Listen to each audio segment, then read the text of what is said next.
Road ప్రమాదాలకు గురైన బాధితుల కోసం కొత్త స్కీమ్ వస్తుంది. ఈ స్కీమ్ మీ జీవితాన్ని కాపాడవచ్చు. ఈ స్కీమ్ గురించి ప్రతి డీటెయిల్ ని ఈ వీడియోలో తెలుసుకుందాం.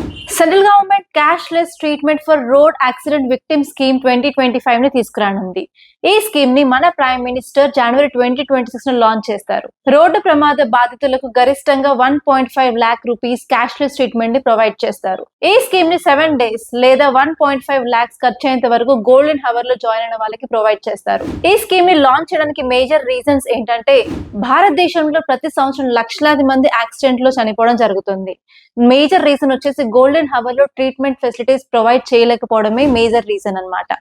యాక్చువల్లీ ఇండియాలో ప్రాబ్లం ఏంటంటే, ఈ గోల్డెన్ హవర్ అంటే ఏం లేదు, యాక్సిడెంట్ అయిన 1 hour లోపే నియర్ బై హాస్పిటల్ కి మనం తరలించి కావాల్సిన మెడికల్ ఫెసిలిటీస్ ప్రొవైడ్ చేసినట్లయితే మనం లైఫ్ ని సేవ్ చేసుకునే ఛాన్సెస్ చాలా ఎక్కువగా ఉంటాయి. అండ్ ఈవెన్ ఇండియాలో గుడ్ సమారిటన్స్ ని ఎంకరేజ్ చేయడానికి ఎలాంటి లా కానీ ఇన్సెంటివ్స్ కానీ లేవు.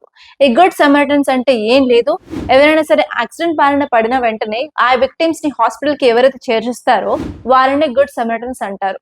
అండ్ ఈ స్కీమ్ లో భాగంగా ఈ గుడ్ సమారిటన్స్ కి కూడా 25,000 వరకు క్యాష్ ప్రైజ్ ని ప్రొవైడ్ చేస్తున్నారు. ఈ స్కీమ్ వల్ల మేజర్ అడ్వాంటేజెస్ ఏంటంటే, యాక్సిడెంట్ బాధితులు డబ్బుల గురించి ఆలోచించకుండా చికిత్సని పొందవచ్చు అండ్ దాని వల్ల మరణాలు అనేది తగ్గించవచ్చు. ఈ స్కీమ్ ఓన్లీ నేషనల్ హైవేస్ మీద జరిగే యాక్సిడెంట్సే కాకుండా వేరే ఇతర రోడ్ కి కూడా వర్తిస్తుంది. దీనివల్ల మనం ప్రతి ఒక్క హాస్పిటల్ ని ఇంటిగ్రేట్ చేసే అవకాశం ఉంది. ఈ స్కీమ్ ద్వారా మన దేశంలో గొప్ప మార్పును తీసుకురావచ్చు. మీరేమనుకుంటున్నారో కామెంట్ లో చెప్పండి. మీకు ఈ టాపిక్ నచ్చితే లైక్ చేయండి, అలాగే షేర్ చేయండి.